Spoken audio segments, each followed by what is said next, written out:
රාත්‍රී 9යි මේ ශ්‍රී ලංකා ගුවන් විදුලි සංස්ථාවයි. මෙන්න ප්‍රවෘත්ති සංස්කරණය වින්දිහා කල්පනී අබේසේකර ප්‍රකාශය මයුරී අබේසිංහ. සංචරණ සීමා සහ සෞඛ්‍ය මාර්ගෝපදේශ නිසි පරිදි අනුගමනය කරන්නේ යුද හමුදාපතිවරයා ජනතාවගෙන් ඉල්ලයි. සයිනෝෆාම් එන්නතින් ප්‍රතිදේහ ගොඩනැගීම පිළිබඳ නවතම අනාවරණයක්. කොවිඩ් ආසාදිතයන් 461 දෙනෙකු වාර්තා වේ. පුද්ගලයන් 339 දෙනෙකු සුවාතට. ඉන්දියාවේ කෘෂිනග ගුවන්තොටුපළ විවෘත කිරීමේ උත්සවයට හෙට මෙරටින් භික්ෂුන් වහන්සේලා 100ක් නමක්. සියලු පිරිවෙන් අධ්‍යාපන කටයුතු ලබන 21 වෙනිදා ආරම්භයි. රිතියගම සෆාරි උද්‍යානය නරඹන්නන්ට විශේෂ දැනුම් දීමක්. ජනතා විමුක්ති පෙරමුණින් අද අපරාධ පරීක්ෂණ දෙපාර්තමේන්තුවට පැමිණිල්ලක්. කැනඩාවේ අවුරුදු 5-11 අතර වයස් කාණ්ඩයේ ළමයින් සඳහා ෆයිසර් එන්නත නිර්දේශ කෙරේ. ලෝක කුසලාන ක්‍රිකට් තරගාවලියේ අද පැවති පළමු වටේ තරගයකදී ස්කොට්ලන්තය ජයගනී. කොරෝනා ව්‍යාප්තිය පාලනය කර ගැනීම සඳහා අඛණ්ඩව සෞඛ්‍ය මාර්ග උපදේශවලට අනුගතව ක්‍රියා කරන ලෙස යුද හමුදාපති ජෙනරාල් ශවේන්ද්‍ර සිල්වා මහතා ජනතාවගෙන් ඉල්ලා සිටී. මාධ්‍ය වෙත අදහස් දක්වමින් යුද හමුදාපතිවරයා කියා සිටී එළඹ ඇති දීර්ඝ නිවාඩු කාලය තුළ ඇතැම් පුද්ගලයන් පළාත් සංචරණ සීමා උල්ලංඝනය කරමින් වෙනත් ප්‍රදේශවලට ගොස් ඇති බවයි.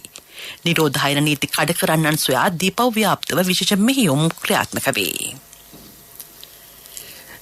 සයිනෝෆාම් එන්නත ලබාගත් පුද්ගලින්ගේ ශරීරය තුළ කොරෝනා වෛරසයට එරෙහිව ප්‍රතිශක්තිය ගොඩනැගීමේ හැකියාව ඉතා ඉහළ මට්ටමක පවතින බව සිදු කළ පර්යේෂණවලදී අනාවරණ වී තිබේ.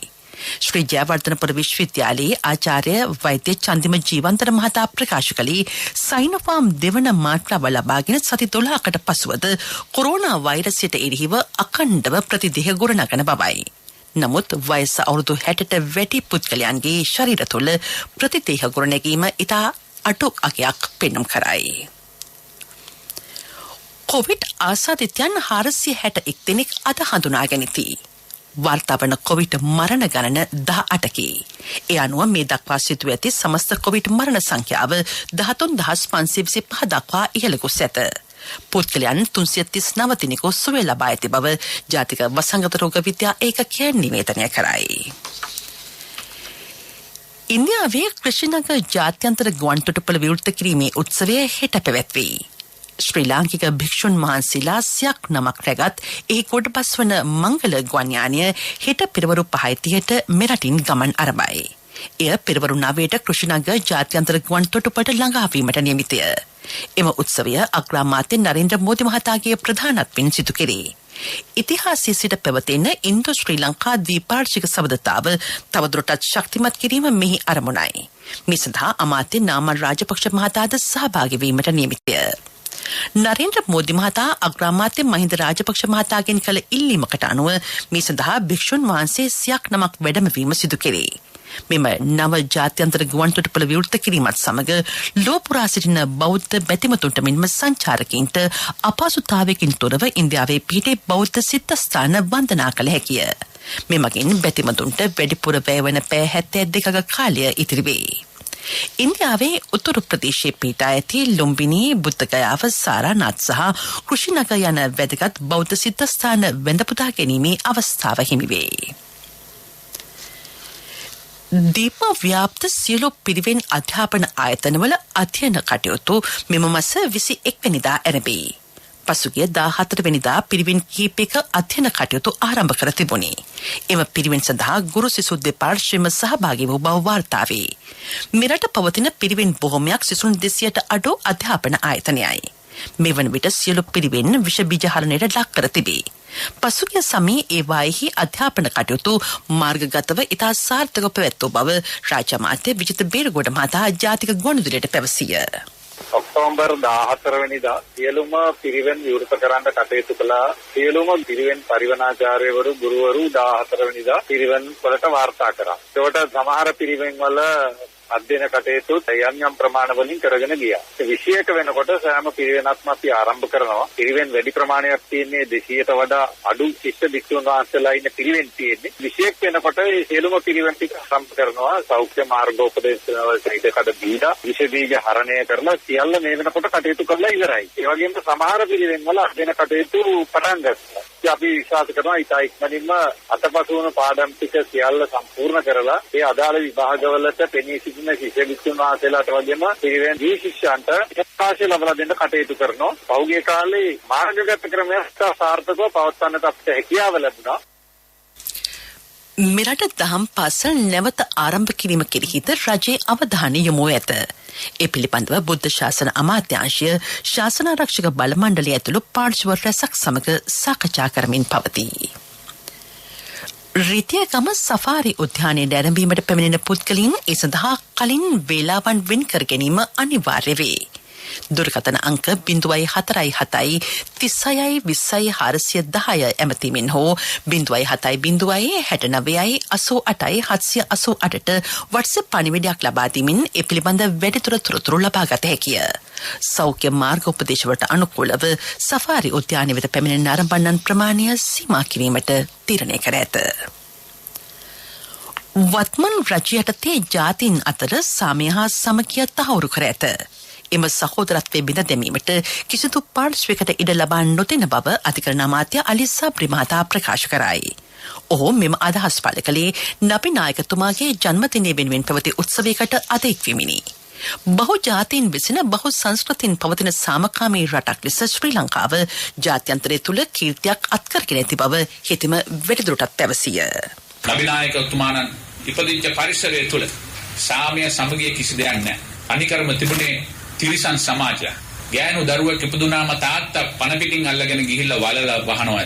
එකිනෙකාව මරා කොටා ගන්න. අල්ලපු ගෙදර ඉන්න මනුස්සයා මරලා ඒ මනුස්සයාගේ හිස් කබල අරගෙන ඒකෙන් මදුපානය. එවැනි සමාජයකට සාමය උදා කිරීමට සම්බන්ධ නබිතුමා පැමිණුණා. ඉතින් ඒ පරපුරෙන් ආපු මුස්ලිම් ජනතාවට විශාල වගකීමක් තියෙනවා. සාමය, සමගිය, සංහිඳියාව, එකමුතුකම සහෝදරත්වයේ වෙනුවෙන් පෙනී සිටින මෙරට හස්ත කර්මාන්ත ශිල්පීන් ලියාපදිංචි කිරීම සහ එම පුද්ගලින්ගේ තොරතුරු යාවත් කාලන කරනු ලබන පරිගණක දත්ත පද්ධතියක් සකස් කෙරේ. වෙවැල්, පිත්තල, මැටි, ලීබඩු සහ ග්‍රාමීය කර්මාන්ත ප්‍රවර්ධන රාජ්‍ය අමාත්‍යාංශය මෙය ක්‍රියාත්මක කරයි. එමගින් දිගු කාලීනව හස්ත කර්මාන්තයේ නියැලෙන්නන් හඳුනාගෙන ඔවුන්ගේ ගැටලුවලට විසඳුම් ලබා දෙයි. ඔවුන් ජාතික ශිල්ප සභාවේ ලියාපදිංචි කර නව හැඳුනුම්පතක් ලබා දීමටද නියමිතය. විදේශ රටවලින් ලැබෙන කර්මාන්තකරුවන් වෙත යොමු කෙරේ. සංචාරක ක්ෂේත්‍රය තුළ පවතින ගැටලු නිරාකරණය කිරීමට රජයේ අවධානය යොමු ඇත. ජාත්‍යන්තරය තුළ මෙරට සංචාරක ක්ෂේත්‍රය කෙරෙහි පවතින්නේ ඉහළ ජනප්‍රියත්වයකි. ගෝලීය වසංගත තත්ත්වය තුළ සංචාරක ක්ෂේත්‍රයට මෙන්ම අංශ ගණනාවකට දැඩි බලපෑම් එල්ල වෙයි. ආර්ථික අර්බුද රැසක් නිර්මාණය වූයේ කොරෝනා ව්‍යාප්තිය ගෝලීය වසංගතයක් බවට පත්වීමත් සමගය. එනිසා ගෝලීය ප්‍රජාව දැඩි අපහසුතාවකට පත්ව ඇත. මෙය ශ්‍රී ලංකාවට පමණක් බලපාන කාරණයක් නොවේ. පවතින අර්බුදකාරී වාතාවරණය හමුවේ වුවද ජනතාවට උපරිම සහන සැලසීමට රජය බලාපොරොත්තු වන බව අමාත්‍ය ඩලස් අලහපෙරුම මහතා ප්‍රකාශ කරයි. හෙතෙම මේ බව කියා සිටි අද පැවති කැබිනට් තීරණ දැනුම් දීමේ මාධ්‍ය හමුවට එක්වෙමිනි.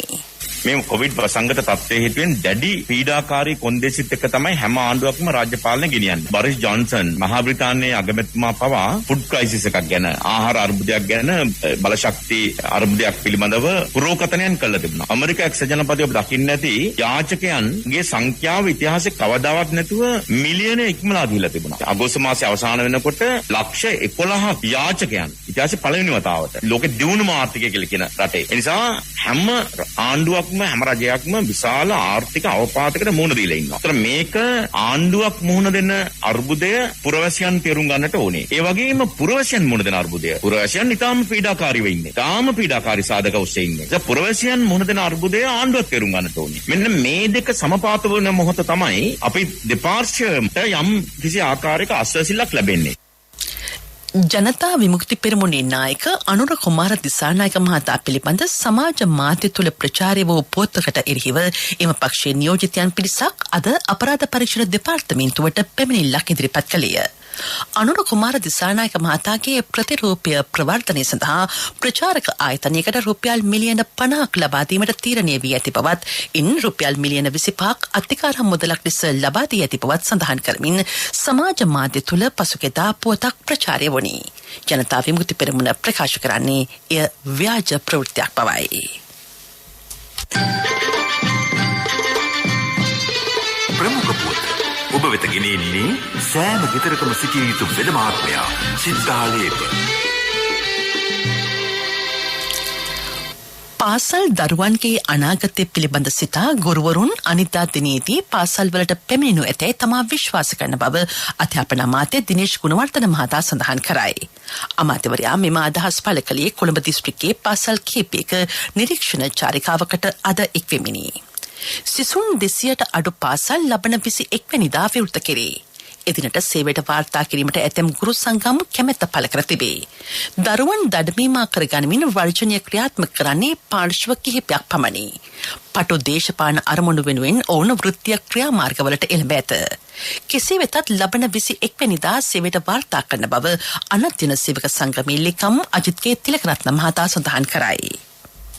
21 වෙනිදා සිට දැඩවර්ධනයෙන් ඉවත් වීම තමයි අපි තීන්දුව අරන් තියෙන්නේ. ඒ තීන්දුවත් එක්ක අනිකුත් වෘත්තීය සමිතිත් එක්ක අපේ කිසිදු සම්බන්ධතාවයක් මේ වැඩවර්ධනයත් එක්ක නැහැ කියන එක පැහැදිලිව සඳහන් කරන්න ඕනේ. ප්‍රමුඛතම පුවත ඔබ වෙත ගෙන ආවේ සිද්ධාලේප ලක්වියාව. ශක්ති හඬ අවධානය පිණිසයි. සංචරණ සීමා උල්ලංඝනය කරමින් සහ සෞඛ්‍ය මාර්ග උපදේශ නොතකමින් සංචාරය නිරතවීමෙන් වළකින්නේ සෞඛ්‍යාංශ ජනතාවගෙන් ඉල්ලා සිටී. මෙම නිමාඩු දිනවල පුද්ගලින් දිවයිනේ විවිධ ප්‍රදේශවල සංචාරය කිරීමේ ප්‍රවණතාවක් දක්නට ලැබේ. පළාත් සංචරණ සීමා නොතකා ඇතැම් පුද්ගලයෝ ක්‍රියා කරති. සියලු දෙනාගේ සෞඛ්‍ය ආරක්ෂාව වෙනුවෙන් පනවා ඇති මෙම නීති පිළිපැදීම ජනතාවගේ වගකීමකි. එසේ නොකළහොත් ඉදිරියේදී කොරෝනා රෝගීන් වාර්තා වීම ශීඝ්‍රයෙන් ඉහළ යා හැකිය. මේ වන විටත් රෝග ලක්ෂණ පෙන්නුම් නොකරන කොවිඩ් රෝගීන් වැඩි වශයෙන් වාර්තා වන බව සෞඛ්‍ය අංශ සඳහන් කරයි. වගකීම් විරහිත ක්‍රියාවලින් වැළකී කොරෝනා ව්‍යාප්තිය පාලනයට සහාය ලබා දෙන ලෙස මහජන සෞඛ්‍ය පරීක්ෂකවරුන්ගේ සංගමේ සභාපති උපුල් රෝහණ මහතා ජනතාවගෙන් ඉල්ලා සිටී.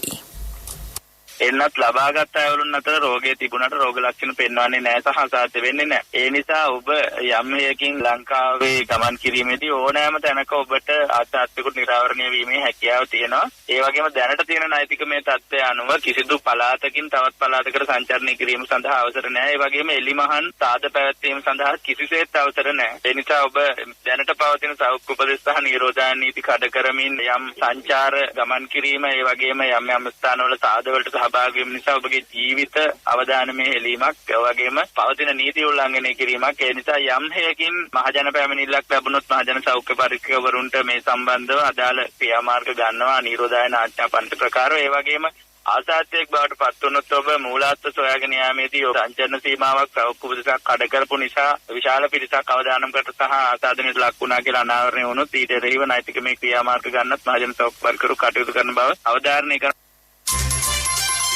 විදෙස් පුවත්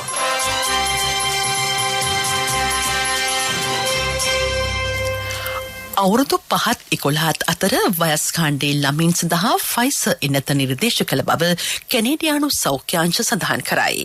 මෙම වයස් කාණ්ඩේ ළමින් 2000කට අධික පිරිසක් යොදාගෙන සිදු කළ පර්යේෂණ පදනම් කරගෙන මෙම නිර්දේශ නිකුත් කර ඇත. මීට පෙර වයස අවුරුදු 12ට වැඩි පුද්ගලයන්ටද එම එන්නත නිර්දේශ කර තිබුණි. ගත වූ පැය 24 තුළ ඉන්දියාවෙන් කොවිඩ් ආසාදිතයන් 13058 දෙනෙකු හඳුනාගෙන තිබේ. සිදු ඇති කොවිඩ් මරණ ගණන 164කි. ආසාදිතයෝ 19470 දෙනෙකු සුවය ලබති. මේ අතර පුද්ගලයන් මිලියන 15කට පමණ අද කොවිඩ් මර්ධන එන්නත ලබා දී ඇති බව ඉන්දිය සෞඛ්‍ය අංශ සඳහන් කරයි. මේ අතර ගත වූ පැය 24 තුළ යුක්‍රේනයේ කොවිඩ් මරණ 538ක් වාර්තා වේ. පිලිපීනයේ සිදු ඇති කොවිඩ් මරණ ගණන 211කි. රොමේනියාවෙන් කොවිඩ් මරණ 561ක් සිදු ඇති බව විදේශ මාධ්‍ය වාර්තා කරයි. ඒ අනුව මේ දක්වා සිදු ඇති සමස්ත ගෝලීය කොවිඩ් මරණ සංඛ්‍යාව ලක්ෂ 50කට ආසන්නය. තිරසර සංවර්ධනයක පුවත් සම්පින්ඩනය සංවර්ධන පුවත්.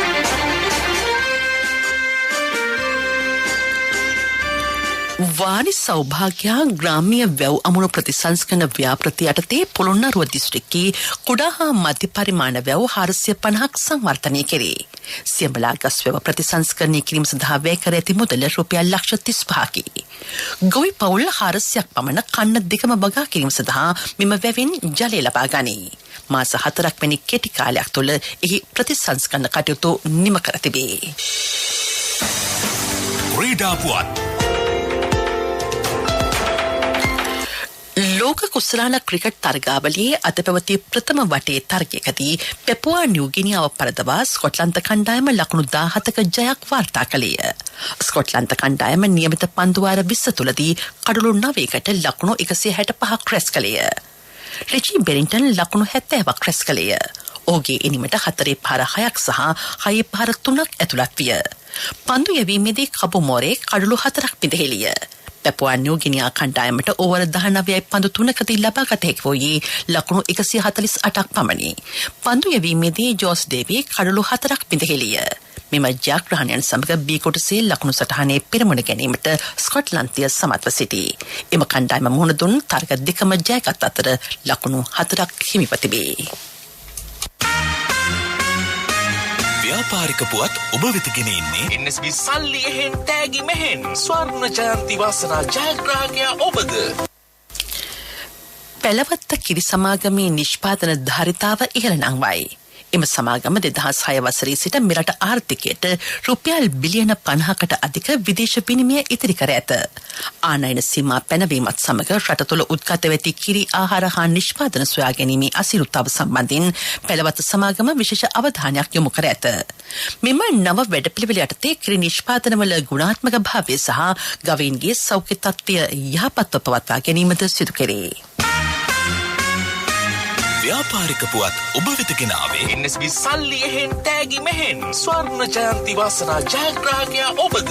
NSB ස්වර්ණ ජයන්තිය වෙනුවෙන් සුපිරි ජයග්‍රාහකයාට රන් පවුන් 50ක්, දෙවැනි ජයග්‍රාහකින් 10 දෙනාට ස්කූටර්, දෙවැනි ජයග්‍රාහකින් 10 දෙනාට iPhone, සිව්වැනි ජයග්‍රාහකින් 29 දෙනාට මවුන්ටන් බයික් 2021 ඔක්තෝබර් 1 වෙනිදා සිට 2022 සැප්තැම්බර් 30 දක්වා NSB Youth Trust හා අවමය මාසිකව ඇමරිකානු ඩොලර් 100ක් හෝ ඊට සමාන ඕනෑම විදේශ මුදලක් මාස 6ක් නොකඩවා එවන්න.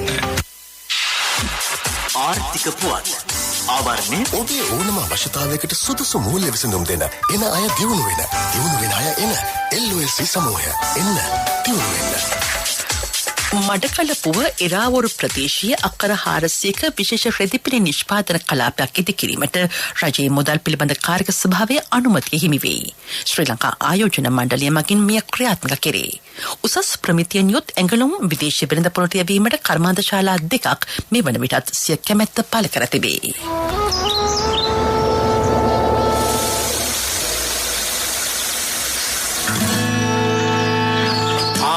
මේ බිමල් පුතානි හරි ගිහිල්ලා අලුත් කාර්යයකුත් අරගෙන හරි ගියේ හරි තැනට ගිය හින්දා මාමා LOLC එකේ ලීසින් කරේ මාත් හරියන්න කියලා හරි තැනටම යන්න ඕනේ. LOLC ෆයිනෑන්ස් හරියන්න හරිම තැන. වැඩි විස්තර සඳහා 0115 715 555 අමතන්න.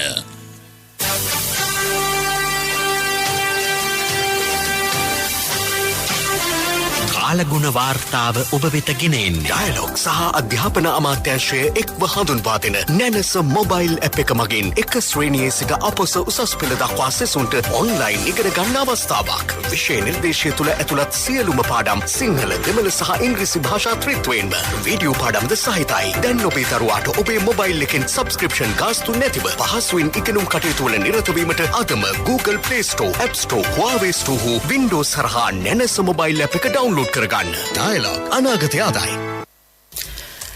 බස්නාහිර සබරගමුව මධ්‍යම පළාත්වලත් ගාල්ල සහ මාතර දිස්ත්‍රික්කවලත් විටින් විට වැසි ඇතිවන බව කාලගුණ විද්‍යා දෙපාර්තමේන්තුව නිවේදනය කරයි. ඌව පළාතෙත් අම්පාර සහ මඩකලපුව දිස්ත්‍රික්කවලත් වැසි හෝ ගිගුරුම් සහිත වැසි ඇතිවිය හැකිය. මධ්‍යම කඳුකරේ බටහිර පැවුම් ප්‍රදේශවලත් උතුරු මැද වයඹ සහ දකුණු පළාත්වලත් ත්‍රිකුණාමලය දිස්ත්‍රික්කයේ සුළඟේ වේගය විටින් විට පැයට කිලෝමීටර් 40-50 දක්වා වැඩි විය හැකි බවද එම දෙපාර්තමේන්තුව දැනුම් දෙයි.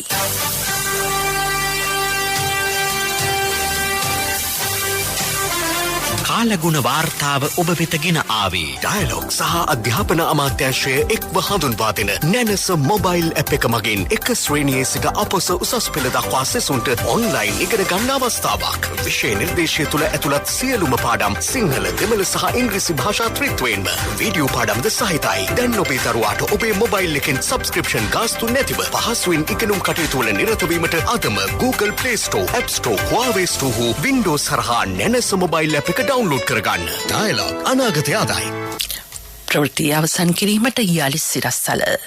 සංචරණ සීමා සහ සෞඛ්‍ය මාර්ග උපදේශ නිසි පරිදි අනුගමනය කරන්නේ යුද හමුදාපතිවරයා ජනතාවගෙන් ඉල්ලයි. සයිනෝෆාම් එන්නතින් ප්‍රතිදේහ ගොඩනැගීම පිළිබඳ නවතම අනාවරණයක්.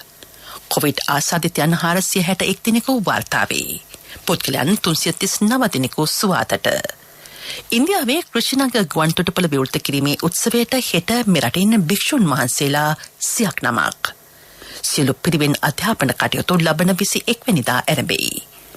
රිතියගම සෆාරි උද්‍යානයේ නරඹන්නන්ට විශේෂ දැනුම් දීමක්. ජනතා විමුක්ති පෙරමුණෙන් අද අපරාධ පරීක්ෂණ දෙපාර්තමේන්තුවට පැමිණිල්ලක්. කැනඩාවේ අවුරුදු 5-11 අතර වයස් කාණ්ඩයේ ළමින් සඳහා ෆයිසර් එන්නත නිර්දේශ කෙරේ. ලෝක කුසලාන ක්‍රිකට් තරගාවලියේ අද පැවති පළමු වටේ තරගයකදී ස්කොට්ලන්තය ජය ගනී. ප්‍රවෘත්ති සමාප්තයි.